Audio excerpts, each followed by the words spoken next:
Hello everyone, welcome to Divya education. आज हम यहाँ पे बात करने वाले हैं केंद्र और राज्य से संबंधित कुछ इंपॉर्टेंट आर्टिकल। ठीक है, क्योंकि अभी आप लोगों को पता है कि हम लोग जो भी हमारे संविधान में जितने भी आर्टिकल हैं और जो एग्जाम के लिए बेहद इंपॉर्टेंट है, उन सभी को हम लोग अलग अलग करके याद करने की कोशिश कर रहे हैं। ठीक है, पढ़ने की नहीं, याद करने की। और आई होप कि आप सभी को अच्छे तरीके से, जो भी 1 से 2 बार यदि आप लोग अच्छे से वीडियोज देखते हो तो आपको याद हो जाएंगे। ठीक है, ये मैं गारंटी के साथ कह सकती हूँ, यदि हाँ अच्छे से देखते हो तो यहाँ पे अभी तक हमने बात की भाग 1, 2, 3, 4 राष्ट्रपति, उपराष्ट्रपति, प्रधानमंत्री, संसद, राज्यपाल। देन उसके बाद हमने बात की सुप्रीम कोर्ट, हाई कोर्ट, मंत्रिपरिषद। इनसे रिलेटेड जितने भी हमारे इंपॉर्टेंट आर्टिकल्स थे उन सब के बारे में हमने चर्चा की। ठीक है, देन उसके बाद अब हम बात करेंगे केंद्र और राज्य के संबंध में हमारे जितने भी इम्पोर्टेंट आर्टिकल हैं उनके बारे में आज हम बात करेंगे। ठीक है, सो यहाँ पे यदि हम बात करते हैं सबसे पहले, तो हमारा सबसे पहला आर्टिकल है 249। ठीक है, यानी 249। इसमें क्या बात की जा रही है? राज्य सूची पर केंद्र द्वारा कानून। ठीक है, आपको पता है कि हमारे कॉन्स्टिट्यूशन में 3 सूचियां वर्णित हैं। पहली है राज्य सूची, दूसरी है केंद्र सूची और तीसरी है समवर्ती सूची। ठीक है, और ये हमारे किस में है? बात करें यदि हम, तो अनुसूची 7 में ये जो सूचियों का वर्णन किया गया है। अभी हम जस्ट इसके बाद ही अनुसूचियां आपको डिस्कस कराएंगे और अच्छे तरीके से उसको भी समझेंगे, ताकि हमसे सारी की सारी जितनी भी चीज़ें हैं वो एकदम से अच्छे तरीके से क्लियर हो जाएं। ठीक है, और अलग अलग आप करके पढ़ते हो तो आपको बेहद आसानी होगी याद करने में भी और समझने में भी।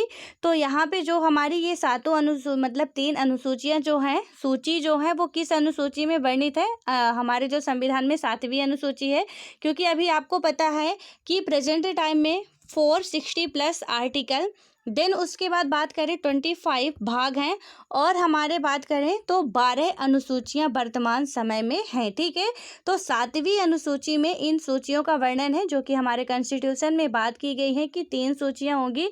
पहली केंद्र सूची, दूसरी होगी हमारी राज्य सूची और तीसरी होती है समवर्ती सूची। ठीक है, तो केंद्र सूची हो गई, राज्य सूची हो गई और हम बात करें तो समवर्ती सूची हो गई। यानी इन तीनों सूचियां जो है वो हमारे संविधान में इनका वर्णन किया गया है।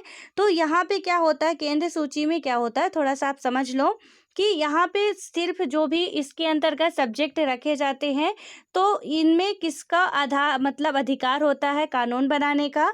तो केंद्र सूची में जो भी सब्जेक्ट आते हैं तो केंद्र सूची में केंद्र का अधिकार होगा। राज्य सूची में जितने भी सब्जेक्ट रखे जाते हैं, हालांकि इनके जो विषय थे उनमें जब संविधान का निर्माण हुआ था उस टाइम पे कुछ अलग थे और अभी की बात करें तो अभी कुछ और है। ठीक है, तो इन सब के बारे में हम लोग डिटेल से पढ़ेंगे। बस यहाँ आप थोड़ा सा समझ लो कि यहाँ पे केंद्र में जो भी सब्जेक्ट है उनके अंतर्गत जो विषय मतलब कानून बनाएगा या बनाने का अधिकार है वो किसको है? सेंटर को। उसके बाद राज्य में कानून बनाने का अधिकार है, राज्य के अंतर्गत जो सब्जेक्ट रखे गए हैं तो राज्य को है, राज्य सरकार को। देन उसके बाद हम बात करते हैं हमारी समवर्ती सूची। ठीक है, समवर्ती सूची में दोनों को ही कानून बनाने का अधिकार है और इसमें भी एक शर्त रखी गई है कि यदि दोनों ही राज्य सरकार और केंद्र सरकार दोनों ही किसी एक सब्जेक्ट में, यानी समवर्ती सूची के अंतर्गत जो सब्जेक्ट रखे गए हैं, कानून बनाता है और यदि विवाद की स्थिति उत्पन्न होती है तो उस टाइम पे कहाँ का कानून मान्य होगा? तो फिर ऐसे में कहाँ का कानून मान्य होता है? जो सेंटर गवर्नमेंट के द्वारा कानून बनाया जाता है, फिर वही समवर्ती सूची के संदर्भ में क्या होगा? मान्य होगा। ठीक है, और ये काफ़ी बार एग्जाम में क्वेश्चन पूछा गया है, इसलिए आप इसको वेरी वेरी वेरी इंपॉर्टेंट लगा सकते हो। तो यहाँ पे क्या होगा, समवर्ती सूची में ऐसा क्वेश्चन पूछा जाता है कि समवर्ती सूची के अंतर्गत जितने भी विषय हैं और यदि केंद्र और राज्य के बीच कानून बनाने में इनमें विसंगतियाँ या विवाद की स्थिति उत्पन्न हो जाए तो उस टाइम में किसका कानून मान्य होगा? ठीक है, तो उस टाइम में किसका कानून मान्य होगा? हमारी सेंटर गवर्नमेंट का होगा, ना कि स्टेट गवर्नमेंट का। ठीक है, ये आप याद रखना। तो यहाँ पे क्या बात की जा रही है? यहाँ पे बात की जा रही है आर्टिकल 249 में राज्य सूची पर केंद्र द्वारा कानून, ठीक है। यानी सेंट्रल गवर्नमेंट को यह अधिकार 249 के तहत है कि यदि राज्य सूची में कोई भी कानून बना रहा है किसी भी सब्जेक्ट में और वो केंद्र सरकार को लग रहा है कि ये सही नहीं है, तो वो क्या कर सकता है, इसमें सेंट्रल गवर्नमेंट कानून बना सकती है, ठीक है। तो यहाँ पे क्या हो गया, ये किसके मतलब किस आर्टिकल के तहत इसको अधिकार प्राप्त है, तो हमारे संविधान में इसका वर्णन है 249 अनुच्छेद के तहत, ठीक है। उसके बाद हम बात करें 262, तो अनुच्छेद 262 में क्या है, नदी जल विवाद है। और 263 में क्या है, अंतर्राज्यीय मतलब अंतर्राज्यीय परिषद, यानी कि ये दोनों ही आप इकट्ठा करके पढ़ना कि 262 में हमारा क्या हो गया, नदी जल विवाद, ठीक है। और नदी जल विवाद आपको पता है कि कई राज्यों के बीच में अभी वर्तमान में भी चल रहा है। जैसे हम बात करें कावेरी नदी जल विवाद हो गया, नर्मदा नदी जल विवाद हो गया, तो ये कई राज्यों के बीच में चल रहे हैं विवाद, ठीक है। इनके जल को लेके कि कर्नाटक वाले बोलते हैं कि हमें इतना जल चाहिए और वहाँ से जो नदी निकल रही है केरल वाले, दोनों के बीच में क्या चल रहा है, मतलब विवाद चल रहा है, ठीक है। तो यहाँ पे क्या हुआ, नदी जल विवाद किस में है, 262 में। उसके बाद हम बात करें 263 में क्या हो गया हमारा, अंतर्राज्यीय परिषद, ठीक है। यानी विवादों का निपटान करने के लिए एक अंतर्राज्यीय परिषद का गठन होगा। ये किस में बात की गई है, 263 में, ठीक है। यानी कि 262 में हमने देखा नदी जल विवाद का मेंशन है कि 262 के अंतर्गत ये बात की गई है। और इसके विवादों का निर्माण मतलब कि निपटारा राज्य के जो भी हमारे मंत्री होंगे और सेंटर के जो हमारे पीएम महोदय होंगे, ठीक है। तो इन दोनों के बीच में जो बैठक वगैरह होती है, फिर इसका निपटान किया जाता है। तो इसमें कौन शामिल होते हैं, अंतर्राज्यीय परिषद में राज्य के सीएम हो गए और हमारे सेंटर के पीएम महोदय जो होते हैं वो सम्मिलित होते हैं, ठीक है। तो दोनों ये जल विवाद और इसका निपटारा करने के लिए यानी अंतर्राज्यीय परिषद 262 में विवाद होता है, 263 में अंतर्राज्यीय परिषद का गठन किया जाता है, ठीक है। उसके बाद हम बात करते हैं अनुच्छेद 266। इसमें क्या बात की गई है, संचित निधि की, ठीक है। इसमें आपको पता है कि हमारे देश में कुछ पैसा जमा करके रखा जाता है और यहाँ पे इनसे ही कुछ हमारे ऐसे प्रशासनिक पद हैं, यहाँ पे संवैधानिक पद हैं जिनको क्या किया जाता है, वेतन भी दिया जाता है, ठीक है।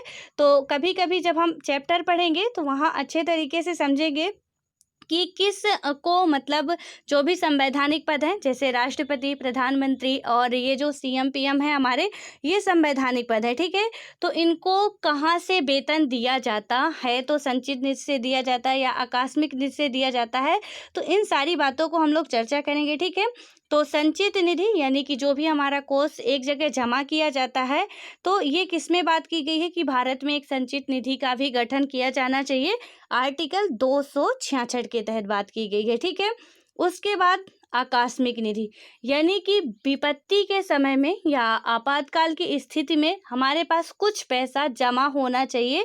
ये किस में बात करेंगे, मतलब किस अनुच्छेद में बात की गई है, 267 में। यानी ये दोनों आपको याद रखना है, 266 और 267, यानी संचित निधि 266 में और आकस्मिक निधि 267 में, ठीक है। उसके बाद हम बात करते हैं 280। ये बहुत बार एग्जाम में पूछा गया है। 280 वित्त आयोग, ठीक है। वित्त आयोग का हर 5 साल में गठन होता है जो कि क्या करता है, सेंटर और स्टेट के मध्य करों का विभाजन करता है, ठीक है। ये मैं जितना बोल रही हूँ आप इसको नोट कर लीजिएगा, ठीक है, ताकि जब भी आप रिवाइज करो तो मैं इसीलिए इतनी शॉर्ट नोट आपकी बनवा रही हूँ कि कोई भी अनुच्छेद से रिलेटेड आपके क्वेश्चन आते हैं तो बिल्कुल भी मिस ना हो, ठीक है। तो यहाँ पे क्या हो रहा है, वित्त आयोग की बात करें 280 में है वित्त आयोग, ठीक है। यहाँ पे क्या होता है कि इसका हर 5 साल में गठन होता है और इसका काम मेन रूप से क्या होता है कि जो भी हमारा केंद्र होता है या राज्य हो गया, तो इनके मध्य करों का विभाजन, ठीक है, कि कैसे कैसे जो भी हमारे टैक्स वगैरह रहते हैं उनका विभाजन करना, ये वित्त आयोग की ही जिम्मेदारी होती है। उसके बाद हम बात करते हैं अनुच्छेद 312 और 315 की। तो यहाँ पे यदि हम बात करें 312 में और 315 में, तो इसमें हम देखते हैं कि जो हमारा अनुच्छेद 312 है इसमें क्या बात की जा रही है, अखिल भारतीय सेवाएं, ठीक है। और उसके बाद क्या बात की जा रही है अनुच्छेद 315 में, संघ लोक सेवा आयोग यानी यूपीएससी, जिसका हम सबको पाने का सपना होता है, ठीक है, और हम सब लोग बहुत अच्छे तरीके से कोशिश भी कर रहे हैं। तो यहाँ पे क्या है, अनुच्छेद 312 में क्या बात की गई है, अखिल भारतीय सेवाएं, और 315 में संघ लोक सेवा आयोग, ठीक है। तो जो ये हमारी अखिल भारतीय सेवाएं हैं, तो ये किसके तहत होती है, जो यूपीएससी है ये हमारा एग्जाम कंडक्ट कराती है, और इसके बाद हम एक अखिल भारतीय सेवाएं यानी कि बात करें तो जो भारत को मतलब कि एक प्रशासनिक पद में जाके सेवा प्रदान करती है अपनी, ठीक है, उसे ही हम क्या कहते हैं, अखिल भारतीय सेवाएं कहते हैं। कि जो भी उच्च पद होते हैं जो अपनी भारत के लिए सेवा देते हैं, तो वो क्या कहलाता है, हमारा अखिल भारतीय सेवाएं। और इनके एग्जाम को कंडक्ट कौन कराता है, तो संघ लोक सेवा आयोग कराता है, ठीक है, यूपीएससी एग्जाम कराता है। तो यहाँ पे क्या होगा, यूपीएससी, आप ये एक बात याद रखना कि यूपीएससी कोई हमारे पद का नाम नहीं है, ठीक है, कि हम किसी भी पद मतलब बोले यूपीएससी की प्रिपरेशन कर रहे हैं, तो यूपीएससी के अंतर्गत ये क्या कराता है कि एनडीए का भी एग्जाम कंडक्ट कराता है, और आईएएस, आईपीएस, आईएफएस, इन सब का एग्जाम ये कंडक्ट करा के फिर उसके अकॉर्डिंग आपको क्या करता है, वहाँ पे आप अखिल भारतीय सेवाएं मिलती हैं आपको, ठीक है। अखिल भारतीय सेवाएं कौन कौन सी हैं, तो हमारा बात करें मेन रूप से आईएएस, आईपीएस और आईएफएस, ठीक है। तो ये क्या है, ये यहाँ पे होना चाहिए था, मैंने नीचे लिख दिया, जगह नहीं थी। तो अखिल भारतीय जो सेवाएं हैं वो क्या है, आईएएस यानी कि इंडियन एडमिनिस्ट्रेटिव सर्विस, यानी कि आप एक जो भी हमारे डिस्ट्रिक्ट मजिस्ट्रेट होते हैं, या आईएएस की बात करें। उसके बाद इंडियन पुलिस सर्विस, उसके बाद हम बात करते हैं इंडियन फॉरेस्ट सर्विस, ठीक है। यहाँ पे इंडियन फॉरेस्ट सर्विस होगा, इंडियन फॉरेन सर्विस नहीं होगा। ये कभी कई बार एग्जामों में फंसाता है कि अखिल भारतीय सेवाओं में इंडियन फॉरेस्ट सर्विस सम्मिलित है या नहीं, तो वहाँ पे हमको ध्यान देने वाली बात होगी कि क्या करना चाहिए उसका आंसर, ठीक है। तो यहाँ पे आप ये जो एफ का मतलब है, तो एक आईएएफ करके होता है, इंडियन फॉरेन सर्विस भी होता है, और इंडियन जो हमारा फॉरेस्ट सर्विस होता है, ठीक है। तो ये हमारा वन वाला है, ठीक है, आप लिख लेना कोष्टक में वन। तो ये वन का है, यानी आईएएस, आईपीएस, आईएफएस जो है अखिल भारतीय सेवाएं हैं। आईएफएस यानी कि बात करें Indian foreign service, Akhil Bharatiya सेवा के अंतर्गत सम्मिलित नहीं है, ठीक है।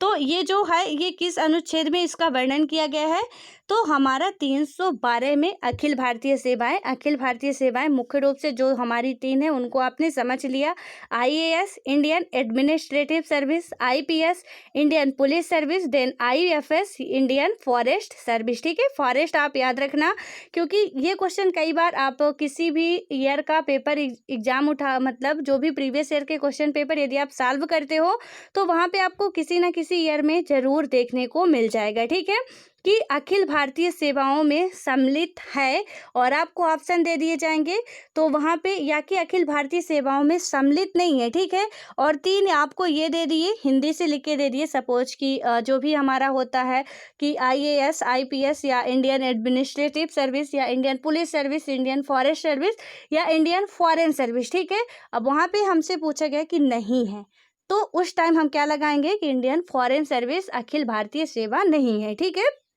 तो यहाँ पे हमने देखा कि जो 312 में अखिल भारतीय सेवाएं, और जिसके माध्यम से हम एक आईएएस बनते हैं, आईपीएस बनते हैं, यूपीएससी, तो ये क्या है 315 में बात की गई है, ठीक है। और यहाँ पे बड़ी ही शिद्दत से सब लोग तैयारी करते हैं, और करनी भी चाहिए बिल्कुल, काफ़ी एक शानदार पद होता है, और यहाँ पे हम जो करना चाहते हैं कुछ दूसरों के लिए, वो करने का काफ़ी अच्छा प्लेटफॉर्म भी होता है, ठीक है। उसके बाद अब यहाँ पे बात करते हैं, ये दोनों ही आपको समझ में आ गए होंगे कि 312 और 315 यानी अखिल भारतीय सेवाएं और संघ लोक सेवा आयोग, ठीक है, यानी यूपीएससी। अब यहाँ पे एक बार यदि हम इसको रिवीजन करें फटाफट, तो क्या है, केंद्र एवं राज्य के संबंध में जो हमारे इंपॉर्टेंट आर्टिकल हैं, 249 में क्या बात की जाती है, राज्य सूची पर केंद्र कानून बना सकता है, ठीक है। उसके बाद 262 और 263 दोनों को ही इकट्ठा करके याद करिएगा आप। 262 263 में क्या बात की जाती है, नदी जल विवाद। देन अंतर्राज्यीय परिषद, ठीक है, अंतर्राष्ट्रीय नहीं है यहाँ पे, या आप याद रखना जितने भी हमारे वर्ड होते हैं और जो संविधान में वर्णित हैं जो भी शब्द, उनका बहुत बड़ा महत्व होता है। तो जो लिखा हो आप वही पढ़ना और वही अपनी कॉपी में लिखना भी, ठीक है। अदरवाइज यदि आप एक्स्ट्रा लिखते हो सोच के तो वहाँ पे आपको बिल्कुल मार्क्स 0 मिलने वाले हैं। इसलिए अंतर्राष्ट्रीय और अंतर्राज्यीय में भी बहुत बड़ा डिफरेंस होता है, तो यहाँ पे भी हमको याद रखने की ज़रूरत होती है, ठीक है। तो जैसे सपोज हम पढ़ते हैं, जब हम अपना संवैधानिक विकास पढ़ते हैं, ठीक है, वहाँ पे पहले मुंबई को, जो हमारा अभी मुंबई है, बम्बई कहा जाता था, ठीक है। तो जब हम जब लिख रहे होते हैं कि आप कोष्टक में लिख सकते हो वर्तमान नाम, ठीक है, ऐसे करके लिख सकते हो मुंबई, लेकिन जब हम लिख रहे हैं कि 1773 का रेगुलेटिंग एक्ट, तो उस टाइम पे हम कोलकाता को या कोलकाता जो भी हमारा है, तो उसको कोलकाता नहीं लिख सकते हैं, कलकत्ता ही लिखेंगे, ठीक है। अभी कोलकाता है बट पहले कलकत्ता था, तो हम कोष्टक में लिख सकते हैं वर्तमान नाम कोलकाता। लेकिन यदि और मुंबई को लिखते हैं तो यहाँ पे हम पहले यही लिखेंगे, जब पढ़ेंगे कि जो भी हमारे जितने एक्ट आए हैं उनमें लिखेंगे बम्बई प्रांत, ठीक है। उसके बाद हम कोष्टक में लिख सकते हैं वर्तमान नाम मुंबई, लेकिन हम ऐसे नहीं लिख सकते मुंबई, क्योंकि वहाँ पे वो मेंशन ही नहीं है हमारे संविधान में, और फिर ये क्या हो जाएगा, हमारा गलत हो जाएगा। तो ये बात भी हमको अच्छे तरीके से याद रखनी है, अपने माइंड में भी बैठा लीजिएगा आप कि संविधान के एक एक वर्ण का बहुत कीमत है, ठीक है। जितने भी शब्द लिखे हुए हैं उनका बहुत बड़ा मीनिंग होता है, और हर एक वर्ड यदि हम कहीं भी चूक जाते हैं तो समझिए बहुत बड़ी गलती कर जाते हैं, ठीक है। तो यहाँ पे क्या है, 263 में अंतर्राज्यीय परिषद, यानी कि इसका जो भी नदी जल विवाद होता है उसको निपटान के लिए ये परिषद का गठन किया जाता है 263 के तहत। उसके बाद 266 और 267 ये दो याद करना आप। तो यहाँ पे संचित निधि और आकस्मिक निधि, ठीक है, संचित निधि हो गई और आकस्मिक निधि। उसके बाद 280 वित्त आयोग, हर 5 साल में गठन, इसका मेन उद्देश्य कर विभाजन करना है दोनों के, मतलब केंद्र और राज्य में, ठीक है। उसके बाद बात करें 312 और 315 अखिल भारतीय सेवाएं और संघ लोक सेवा आयोग, ठीक है। और अखिल भारतीय सेवाएं में आपने देखा आईएएस, आईपीएस, आईएफएस। आईएफएस में एक बार मैं फिर बोल रही हूँ Indian foreign service, sorry Indian forest service है, यानी कि बात करें तो भारतीय वन सेवा है, ठीक है, वन सेवा। और यहाँ पे आप लिख लो भारतीय वन सेवा है हमारी, ठीक है, वन सेवा, ना कि हमारी भारतीय विदेश सेवा है। ये आप बिल्कुल अच्छे तरीके से याद कर लेना, और क्वेश्चन हमेशा पूछा जाता है इससे रिलेटेड, तो आप इसको अच्छे तरीके से याद कर लेना, ठीक है। और आई होप कि आपको ये जो मैंने जितना समझाया अच्छे तरीके से समझ में आ गया होगा। सो मिलते हैं नेक्स्ट वीडियो में, और भी अगले जो हमारे कुछ इंपॉर्टेंट, कुछ ही अब बचे हैं शेष अनुच्छेद जो हैं, तो उनके बारे में हम चर्चा करेंगे, और जल्द ही ये ख़त्म होने वाला दिन। उसके बाद हम पढ़ेंगे हमारी कुछ जो इम्पोर्टेंट अनुसूचियां हैं उसके बारे में चर्चा करेंगे, और उसके बाद फिर हम अपने चैप्टर में आएंगे, ठीक है। So all the best.